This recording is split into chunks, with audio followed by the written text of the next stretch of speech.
আজকে আমি দেখাবো ঘরে বসে আপনারা নষ্ট এলইডি লাইটগুলো নিজেরাই কিভাবে ঠিক করবেন। আমরা সাধারণত এই লাইটগুলো নষ্ট হলে ফেলে দেই, কারণ এই লাইটগুলোর দাম খুবই কম। আমরা যদি এই লাইটগুলো রিপেয়ার করতে পারি তাহলে আমাদেরকে নতুন কেনার জন্য টাকা অপচয় করতে হবে না। আজকে খুব সহজে কিভাবে এই লাইটগুলো ঠিক করতে হবে তা শিখিয়ে দেব। আশা করি ভিডিওটি টানাটানি না করে শেষ পর্যন্ত দেখতে থাকবেন।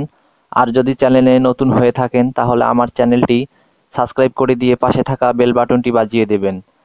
আর যদি না করেন তাহলে ভিডিওটি শেষ পর্যন্ত দেখতে থাকুন। দেখতে দেখতে ভালোবাসা ভালো লাগা দুটি হবে। তো এখন ভিডিওতে যাই। এটি চেক করার জন্য সর্বপ্রথম আমাদেরকে একটি হোল্ডার নিয়ে আসতে হবে এবং একটি নতুন লাইট আমাদেরকে লাগিয়ে দেখতে হবে যে আমাদের হোল্ডারটি ঠিক আছে কিনা। তারপরে আমাদেরকে নষ্ট এলইডি লাইটটি লাগাতে হবে। দেখতে পাচ্ছি আমাদের নষ্ট এলইডি লাইটটি জ্বলতেছে না, তাহলে আমাদের লাইটটি নষ্ট হয়ে গেছে। এখন আমাদেরকে সর্বপ্রথম ঢাকনাটা খুলতে হবে, খোলার পরে আবার হোল্ডারে লাগাতে হবে। লাগানোর পরে আমাদের এখানে যে দুটি তার দেখতে পাচ্ছি, নেগেটিভ একটা পজিটিভ একটা, এখন আমাদেরকে এখানে টেস্টার লাগিয়ে দেখতে হবে যে দুটি জ্বলতেছে কিনা। তো আমরা দেখতে পাচ্ছি একটা জ্বলতেছে আর একটা জ্বলতেছে না। এখন আমাদেরকে হোল্ডারটি খুলে আবার বাল্বটি ঘুরে লাগাতে হবে। ঘুরে লাগানোর পর আমরা আবার পুনরায় টেস্টার লাগিয়ে দেখব যে আমাদের দুটি তারেই সংযোগ চলতেছে কি না। তো আমরা দেখতে পাচ্ছি নিচেরটাতে টেস্টার জ্বলতেছে এবং উপরেরটাতেও টেস্টার জ্বলতেছে। এখন আমাদেরকে আবার হোল্ডার থেকে বাল্বটি খুলে নিতে হবে। নেওয়ার পরে আমাদের বাড়িতে যদি মিটার থাকে তাহলে প্রত্যেকটি বাল্ব আমাদেরকে মিটার দিয়ে চেক করতে হবে যে ঠিক আছে কিনা, কোনটা বাল্ব নষ্ট। যেহেতু আমাদের এখানে মিটার নাই, আমরা টেস্টার দিয়ে দেখাবো। তো টেস্টার প্রতিটি বাল্বের উপরে পিনে ধরতে হবে।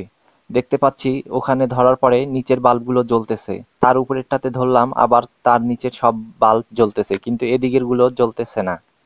তখন আমরা এদিকে লাগিয়ে দেখব, এদিকের গুলো আবার সব জ্বলতেছে, আবার এদিকের গুলো সব জ্বলতেছে। তো আমাদেরকে এখানে ইন্ডিকেট করতে হবে যে কোনটা বাল্ব থেকে আলাদা। এদিকের গুলো জ্বলতেছে, ওদিকের গুলো জ্বলতেছে। তো আমরা দেখতে পাচ্ছি এই বাল্বটি একটু কালো হয়ে গেছে এবং এই বাল্বটির উপরে লাগালে এপাশের সব বাল্ব জ্বলতেছে এবং এই দিকে লাগালে নিচের সব বাল্ব জ্বলতেছে। তাহলে আমাদের ওই বাল্বটি কেটে গেছে। এখন আমাদেরকে ওই নষ্ট বাল্বটি তুলে ফেলে দিতে হবে। টেস্টার দিয়ে আমরা ভালো করে তুলে ফেলে দিব। দেওয়ার পরে এখানে এখন আমরা ইলেকট্রিক আয়রন অথবা তাতাল দিয়ে আমরা এটি ভালো করে ঝালাই দিয়ে দিব, অর্থাৎ শর্ট করে দিব। সুন্দর করে তাতাল দিয়ে আমরা শর্ট করে দিলাম। দেওয়ার পরে এখন আমরা এটি হোল্ডারে চেক করব বাল্বটি ঠিক হলো কিনা। আমরা দেখতে পাচ্ছি বাল্বটি জ্বলে উঠছে, অর্থাৎ আমাদের বাল্বটি ঠিক হয়ে গেছে। তো আশা করি আমার ভিডিও ভালো লাগছে এবং পরের ভিডিও পাওয়ার জন্য আমার চ্যানেলটি সাবস্ক্রাইব করবেন। ধন্যবাদ।